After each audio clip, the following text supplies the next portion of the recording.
Então, falando sobre o espectro segundo a medicina chinesa, porque aqui não é, e não há nada de fazer essa confusão, porque a gente discute muito isso, não é assim, tratamento do autismo na medicina chinesa, não tem nada a ver com isso, né? É a visão médica chinesa sobre esse diagnóstico, essa condição, que a gente chama hoje de espectro autista, né? Qual é a percepção da medicina chinesa sobre isso, sobre essas crianças, né? E o que a gente tem na história médica chinesa sobre isso, e a atualidade desses conceitos também. Porque na história médica, inclusive o nosso grande Chan Yi, da dinastia Song, que a gente comentou, ele traz o conceito de Wuqi, o conceito dos 5 atrasos de desenvolvimento. E a gente, inclusive,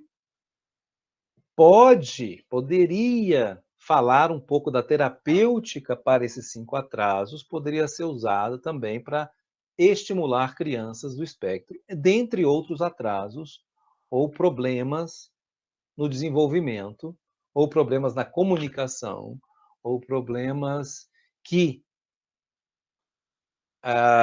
ou desconfortos que surgem dessa condição, né? Porque a condição em si, e daí a gente fala de a condição, porque é um tipo de lida, né, com a realidade, e para algumas ela vem com muitos desconfortos, tanto pessoais como sociais, né? E é isso que a gente tenta ajustar e melhorar e estimular, trazer ferramentas para esse estímulo. Então, esse aqui é um ponto de vista clássico, né? Os 5 atrasos. Mas a gente tem também noções mais atuais, atualizadas. A gente faz toda uma discussão aqui sobre esses 5 atrasos, o que pode ser feito terapeuticamente, né? Inclusive separado por estações do ano, como é algo associado ao atraso, a gente faz um trabalho extensivo, né, ao longo do ano todo, mudando de acordo com as estações e, e fazendo esse trabalho. Eu não vejo agora o chat, tá? Então, se vocês quiserem falar, pode abrir o microfone. Oi, Pedro, sou eu. Sim. Nós temos a Lorena, que quer, eu acho, fazer um depoimento dela, e eu acho que a Cíntia também quer depois te fazer alguma pergunta. Mas a Tá bom. Lorena já tinha pedido para falar a respeito da experiência dela com o toque. Tá bom, daqui a pouco eu abro. Obrigado. E aí, muito bem. A gente faz uma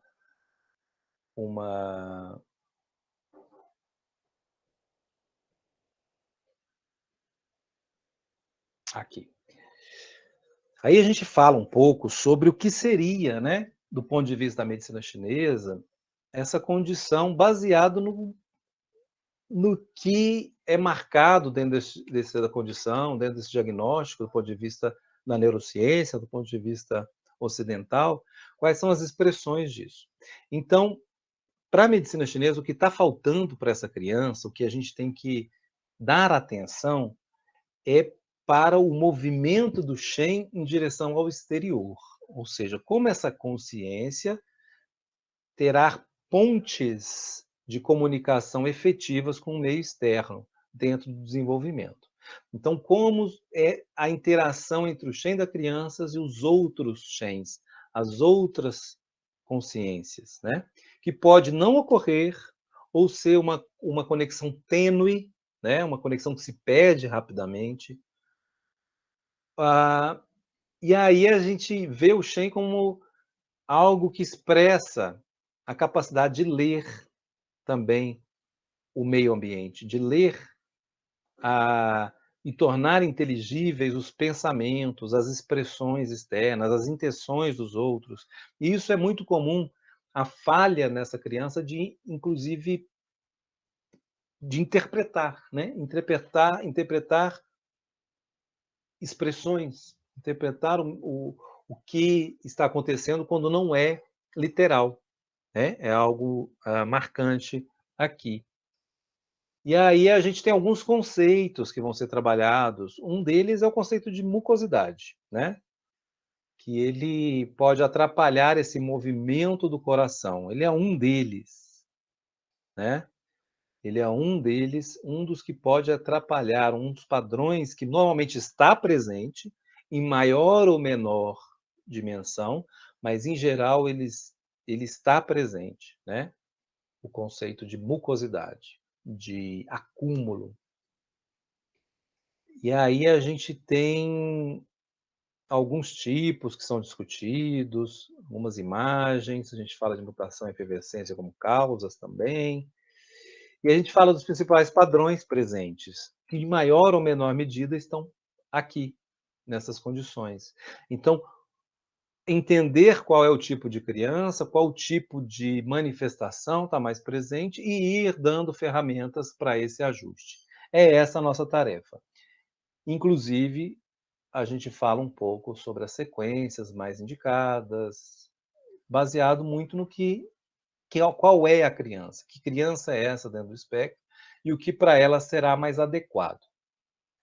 Muito bem, eu paro aqui essa apresentação e sou todo ouvidos. Podem perguntar, o microfone, por favor, e se abrirem a câmera, melhor. Eu não quero ver um númerozinho nem uma fotinha, eu quero ver vocês. Fica à vontade.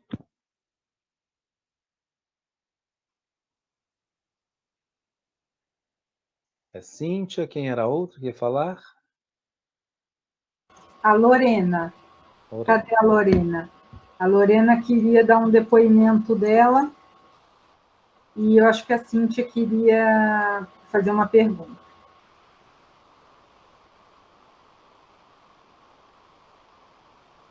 Acho que elas se perderam.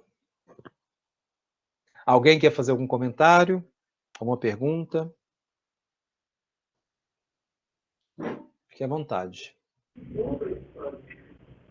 Professor, está me ouvindo? Oi, Carol.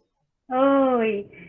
Eu queria entender só um pouquinho assim a questão de quando a criança não amamenta, né? Quando a mãe não amamenta a criança, no caso, essa questão da almetéria, dessa ligação, quanto fica prejudicial, assim, essa questão? Porque há essas situações também, né? Que a mãe não pôde dar de mamar por, enfim, questões que a gente não sabe, e a criança já vai direto pro leitinho, né? Mamadeira. Exato, Carol. Ela tomando água, tomando chá, Exato, né? exato. Isso para a medicina chinesa é um complicante no desenvolvimento da criança, por muitos motivos. O primeiro é realmente a falta desse tiangui, desse líquido celestial, dessa nutrição poderosíssima que nada supre, que vai faltar. E o segundo ponto é que esse tiangui, ele também ajuda a maturação do baço. O baço, ele é essencialmente insuficiente nas crianças. Tá? E por isso que elas não comem e não bebem água até os 6 meses. Elas só tomam leite, porque o leite materno, ele é uma bomba nutritiva e de hidratação e de maturação do sistema digestivo. Então, quando você não o tem, a tendência é um sistema digestivo enfraquecido, tá? O baço enfraquecido, a capacidade de absorção diminuída. Outro ponto tem a ver com o vínculo, o laço, né, que pode ser suprido de outras maneiras, que é a amamentação, né? Outra questão, a gente sabe do ponto de vista ocidental, que tem uma questão de sistema imune, né? Mas aí é o conceito de Tiangui mesmo, né? Desse líquido celestial que traz tudo. É um potencial de defesa, um potencial nutritivo, favorece produção de Ti original, de Ti nutritivo, de Ti defensivo, enfim. Então, realmente é um ponto. Então, essa criança, ela vai ter que ser mais estimulada, o sistema terra dessa criança desde o começo, vai ter que ser estimulada também a segurança, o acolhimento, essa atenção vai ter que estar presente, porque senão a gente começa a ver consequências disso, né?